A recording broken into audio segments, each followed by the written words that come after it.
Oh, thank you. That's interesting. Thank you. Thank you.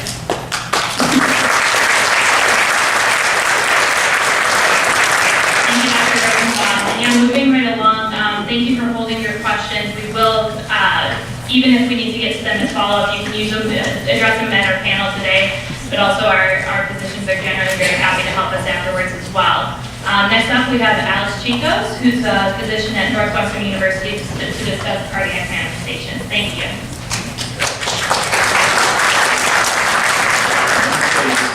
Great to be here, and thank you to the Foundation for Sarcoidosis Research for organizing this, and thank you all for being here. It's great to see people taking charge of their healthcare here for getting informed about this disease.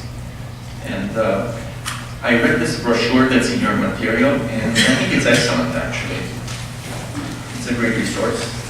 And I saw on the last page that it's developed and raised by the families of these people who died suddenly.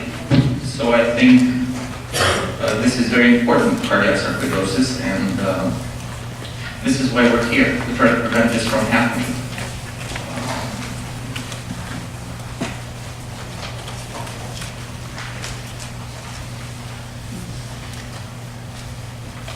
So I think here at Northwestern, in any institution who wants to treat patients with cardiac sarcoidosis, it's important to have a program, a multidisciplinary program. I discovered this maybe 8-9 years ago when we started having quarterly meetings with specialists from all fields that take care of patients with sarcoidosis. And everyone has a different perspective on this, and we learn from each other. More importantly, that any patient who has sarcoidosis anywhere in the body can develop heart involvement, and a lot of times it's very difficult to diagnose. You don't know about it unless you screen for it.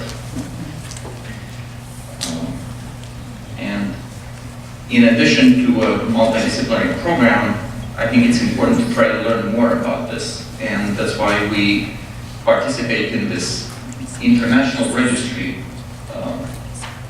In fact, this is an old slide. We have probably more than that here, this institution, and we have one of the largest, first or second largest cohorts of patients in the country. And we're active in research and try to learn more about this condition. So how common is heart involvement if you have sarcoidosis? And why is heart involvement important? Well, imaging studies have suggested that almost up to half of patients with sarcoidosis anywhere can have silent inflammation in their hearts. Older autopsy studies found that heart involvement was present in at least a quarter of patients with sarcoidosis who passed away. And in other studies, we find that up to 85% of patients who die from sarcoidosis, they do so because of heart involvement. So it's like heart involvement is so important. So it's common, it's very dangerous, and it's difficult to pick up and to know about it unless you screen for it. And anyone can develop it.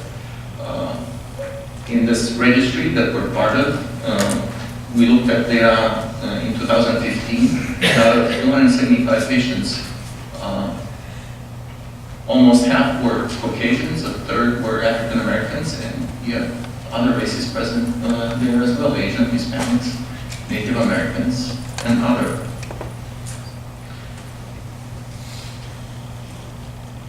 So again, to summarize, heart involvement is frequently missed because no symptoms are present until you have very extensive inflammation in the heart muscle and a lot of destruction. We find that frequently several years pass from the first diagnosis of any sarcoidosis until heart involvement is diagnosed.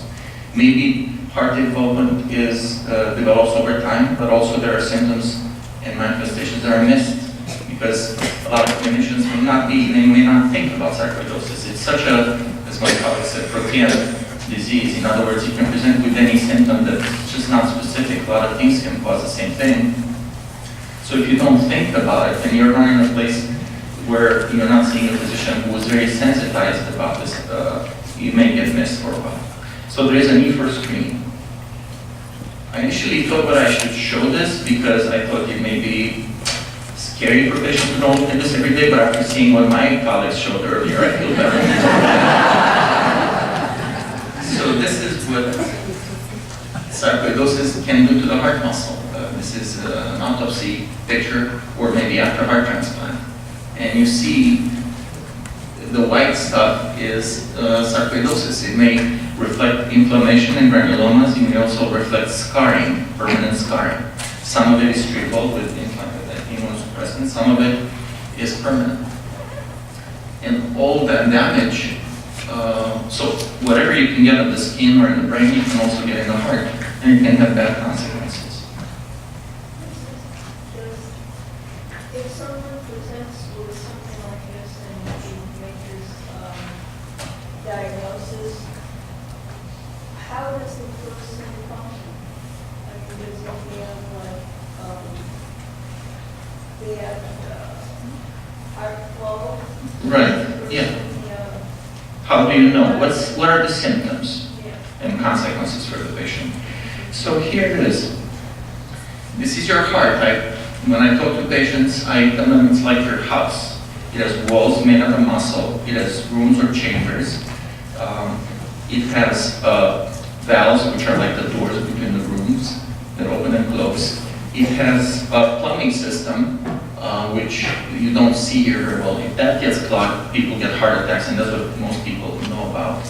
But it also has an electrical system in its walls, wire-like structures that you're born with, that take electrical impulse from the top chambers where they start, where the heart ticket is, and they take electricity down to the muscle and make the muscle beat. So, say you have sarcoidosis here in the muscle, in a lot of places, that can result in what we saw earlier. So that does damage to the heart muscle, and the heart muscle becomes weak. And then the heart doesn't pump enough, the person can be tired or short of breath, or can get swollen in the legs. You can have even tiny areas of inflammation from sarcoidosis, and if they occur in a critical area where the heart wiring is, it can interrupt that heart wiring, and that can result in loss of the heart rhythm. And the patient's heartbeat may be very low, 20 beats a minute, 30 beats a minute, or there may be no heartbeat. And the patient can, say, become very tired, lightheaded, faint, or they can lose consciousness. And if you have thick areas of damage, like I depicted here, but they were more obvious in the previous picture, and you have channels in and around these areas, the electricity that makes the heart beat can find a path and it starts spinning around, and it can cause extremely fast heart rhythms, leading to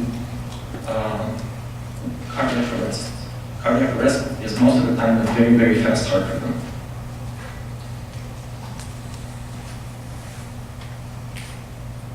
Okay, trying to look at the next one. So that's bad news, but there's good news. Can we treat cardiac sarcoidosis? Yes, there's treatment for it. And treatment is multi-pronged, right? You can use medications, as you've seen from my colleagues. There are medications to treat inflammation. And we commonly use prednisone, methotrexate, and we try to start using other agents.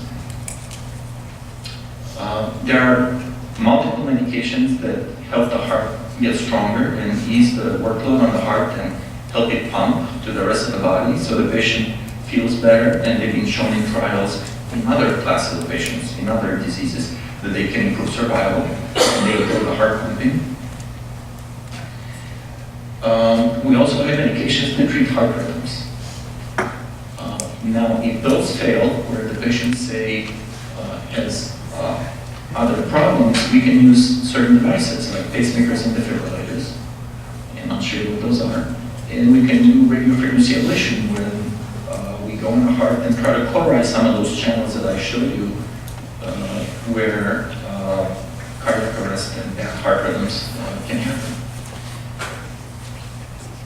So what are pacemakers and defibrillators? This is frequently a source of confusion. A pacemaker is a device like you see here in the picture.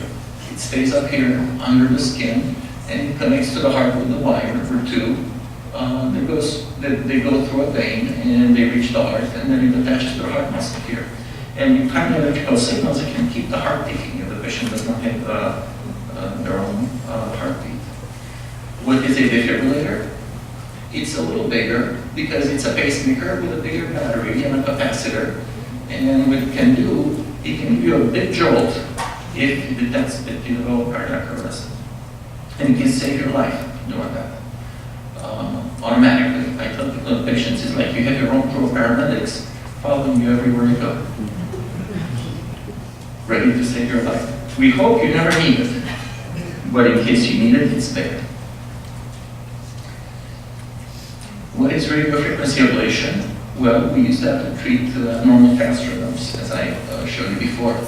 And we use these catheters, which are like spaghetti long, made out of plastic, and we thread them through the veins, and it's not dangerous, it's not painful, it's not big surgery. And once we get to the heart, we can find those areas of scar and channels when the electricity spins, and polarize them and try to fix some of these heart rhythms. But again, detecting it early and treating it with medications is by far more important.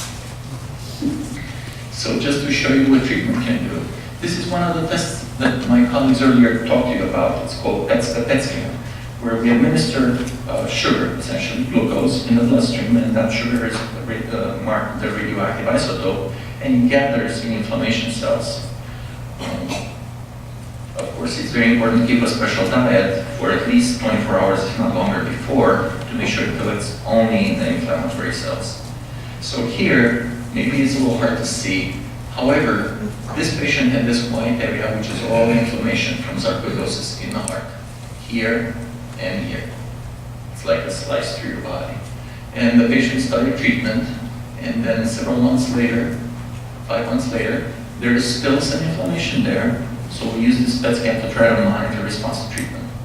It's harder than to monitor the skin, right? The skin is very clear, you see it, but with the heart it's a little harder. And then because there was more inflammation, the treatment continued, and there was methotrexate was added, because prednisone, as you know and heard, has a lot of side effects. So we try to use steroid-sparing agents so as to avoid using high doses of prednisone. And then several months later, everything is clear. In other words, there's no more of this white area, so inflammation hopefully is completely suppressed at this point. And we try to keep tapering down these medicines to the lowest dose that's possible, while in the same time keeping sarcoidosis suppressed and inactive or quiet. And on a maintenance dose, this is from the pacemaker, so this is not inflammation. So the patient did well. And just to show you another picture, this is a heart of a patient with sarcoidosis who had a lot of activity, a lot of inflammation in the heart, in the heart chambers. And you see here, this is an echocardiogram. I'm sure, I hope all of you have had one. See, the squeezing function of the heart here is not as strong. It's supposed to squeeze a little stronger. And after treatment with medication for 6 to 12 months, this is what it looks like afterwards. So that's much stronger. So medications work. And speaking of cardiac arrest, there's nothing to show, because if nothing happens, it's good. That's the good news. And just wanted to say that it's important to work with colleagues. I'm an electrophysiologist, I deal with the heart rhythms, but I do work with several of my colleagues here in pulmonary medicine, other colleagues in cardiology, and actually with all other specialties, including ophthalmology and neurology, rheumatology, to try to look for sarcoidosis in the heart. Thank you.